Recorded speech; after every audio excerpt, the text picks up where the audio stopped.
So this is part 2 of our detailed ownership review of the Revolt RV400. Okay, so with reference to the engine, you are absolutely satisfied. 90 kilometers decent even with a pillion. Single, you can easily achieve it. With a pillion, maybe 5 to 10 kilometers an hour. Okay, so realistically 80 kilometers with a pillion. Yes. Perfect. Now with reference to the suspension, it's the inverted shocks. Apart from it looking good, does it really help in terms of taking on the bad roads? My experience with bikes is only limited to a few Hero and like little Okay. bikes itself. But I have seen like even with you can compare it with other scooters. It's better than scooters. Anything is better than scooties. Yes, but not. It's not very high end. It's average, you can say. Okay, so basically the suspension would be maybe slightly better than the suspension that my Yamaha has. Yeah, you can say it's a newer form of. You have monoshocks in the back. It's good, but yeah, Not that good. Probably there is some room for improvement, you can say. Okay, and with reference to this rubber belt over here, did you face any issues? So my bike is like 1.5 years old. Hmm. That time the size of rubber belts that you see that are like the company has doubled the size of the rubber. Yeah, the bikes you see, you'll get a bigger size.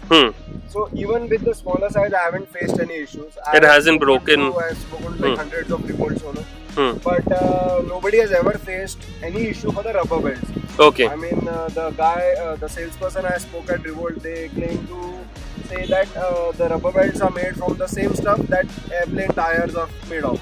So I think with such strong and rigidity, I think it should last for a long time. And the advantage is, as instead of the spokes, instead of the chain and sprocket over here that you have on conventional bikes, these rubber belts don't get loose.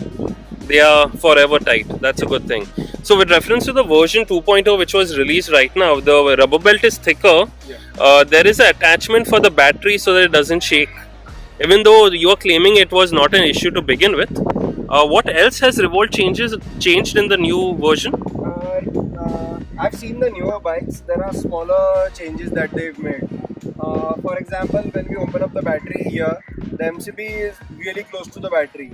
So okay. When you put the battery inside the compartment, there's a slight chance, very slight chance that you might damage or hit the MCB. Could you emphasize what MCB means? MCB is so this MCB, it's a little outside. Okay, so that fuse. You can see, yeah, the fuse. Okay. So in the newer version, this goes a little inside. So this is protected by the flaps. So no, there's like even the lower chance which was earlier. So that's completely gone. That's completely gone. I think they've also changed the seat profile a little. They've made it even better. Okay. So currently the seat profile, it is a little uncomfortable for longer rides. Probably 25-30 kilometers, it's okay. But if you are doing longer rides, 50-80 kilometers, you can't. Yeah, obviously you have an option to do longer rides because you can just charge it in a dhaba. Yes, definitely. So yeah, that's one part. Other small ergonomical changes that they've done for the better. Okay. So we can see that the company is listening to the customers. They're seeing the smaller issues that they face that might not be caught in the quality assurance, but they are improving upon it. Okay. With reference to the service, how often do you need to service this machine? So when you get the bike, after 1,000 kilometers, they ask you to do a basic service. And after every 10,000 kilometers, you need to service it.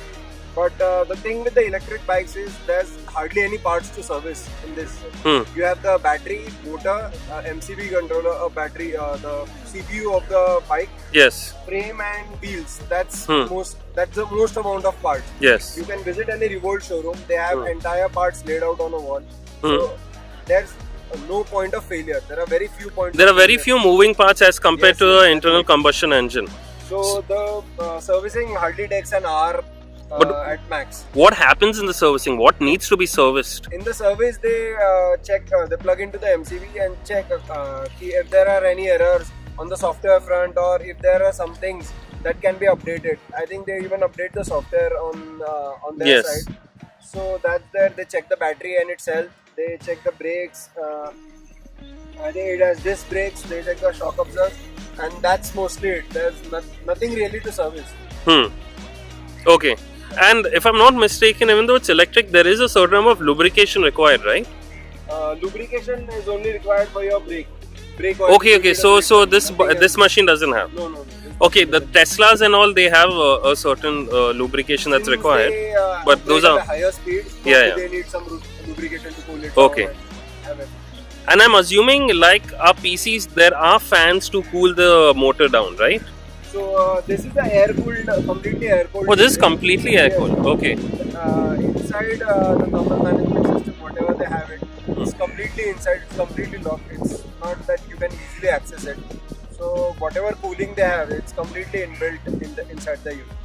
Okay, that's good. And how far have you actually ridden this bike? So Have you taken for a long trip? Yeah, I've done like a 80 odd kilometers trip with a pillion. So from, you can say, from Thane to Khopoli I went for a small stay, and the hotel owner was very kind enough to give me a charging Yes. place to charge it. Yes. And they were extremely accommodating about it. And from there we came back as well. Okay. So 80 odd kilometers with a pillion, it's easily doable. Okay, more importantly, people say if you purchase an electric vehicle, your electricity bill will shoot up. How many kilometers do you ride on a monthly basis, and what's your actual difference in terms of electricity bill? So in terms of bills, you can say it's not as big of a deal that it is to be done with. This question usually comes from the people who have never ridden or driven an electric bike. My electric bills have been only gone up like, let's say, 300 rupees in a month, and I drive close to 1000 kilometers every month. Every day my running is close to 50 to 60 kilometers. So you can see 300 rupees for 1000 kilometers every month is pretty good amount. 300 rupees for 1000 kilometers, amazing. Yep. This bike would, I don't know how, I mean, I've not even started calculating the average of my Yamaha, but I'm pretty sure yours is far more efficient. Electric motors in general are very efficient. Like a petrol engine is like from the best petrol engine is only up to 40% efficient, but an electric motor goes up to 80 to 90% efficiency. That is the reason why the amount of energy we put into it, we get more output on that front, and the lower the cost. The electric motor was never an issue. The battery was an issue, which has recently upgraded. Yes. The thing is, the density in terms of energy that 1 liter of petrol produces is far more than what the electric electric battery can accommodate. So now the battery technology has increased, and hence now we are seeing Revolts on the road. Yes, definitely. The battery capacities were present before, but they were pretty expensive to make an electric bike viable. So now the cost have been falling. Every year the cost of batteries keep on falling, and as technology progresses, the cost will go only down. Absolutely. More companies will find more and more ways to drive it down. We can compare it with mobiles that used to be earlier. Yeah. We bought 50,000 rupee phone that used to have 2 megapixel, 8 megapixel cameras. Now a 10,000 rupee phone can do that. So as technology progresses, more and more companies invest into R&D, and they create better products. Absolutely. Batteries also on phones are getting thinner, and the phones last much longer. Yes, obviously the display also matters, but coming back to the bike, how expensive would it be to replace the battery, and after how many kilometers would that be required? So when I've bought the bike, they've given 8 years warranty on the battery itself. Okay. And 5 years warranty on the bike. And your insurance for the 5 years is included in the price of the bike. Okay. So for 8 years, there's no questions asked warranty. You can simply go to the Revolt service center. You give your battery and take a new battery. The person will just check the legitimacy of the battery. That is it. No questions will be asked like why are you giving or not giving. They'll just take the old battery and give you a new one. And this is valid up to 8 years. Okay. So after 8 years, probably more advancement in battery will come. And we'll be able to see newer and better batteries. But the newer version has a much lower warranty period, right? The 2.0 version. I've seen now that if you book the Revolt bike, I think they give a battery warranty of 6 years. 6 years, which is still decent enough. Yes. And just for my understanding, how expensive is the battery? Battery as of now? Battery they are not currently selling, but the approximate cost that you can find using the bill of materials comes out to be 45,000 rupees. 45,000. Yes. That's half the cost of the bike. Yes. Okay.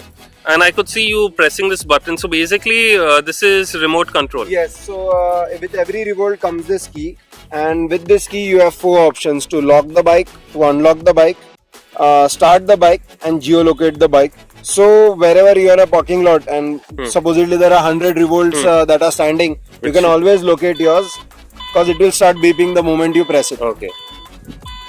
You can lock the bike and it will stop beeping. You can start the bike and you can easily see that it's opens Okay, up. so you have this option as well, Yes, the light yes, option.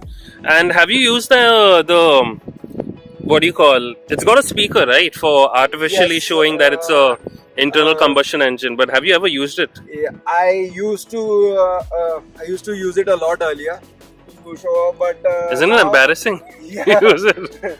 So when riding through tight spaces or where there are a lot of pedestrians, that is the time when You I use used to use the speaker. But over the time, I have hardly ever used it. And I get that. During my last service, I even got it removed for some weight saving. Oh, you got it remote. I wanted to hear it.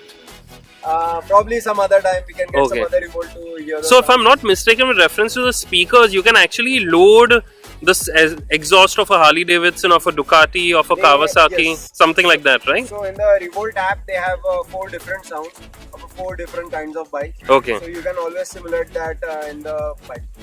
And how heavy was it that you removed it to save weight? I could not get a weight, but you can compare it to a small Bluetooth speaker that will fit in the What palm of difference would it have made if you had just kept it? ठीक है, your choice. Okay, and this is an accessory that you've placed. This is an accessory that you've placed.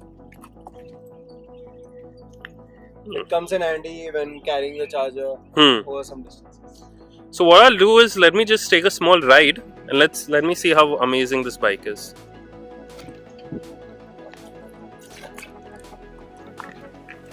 It is pretty light.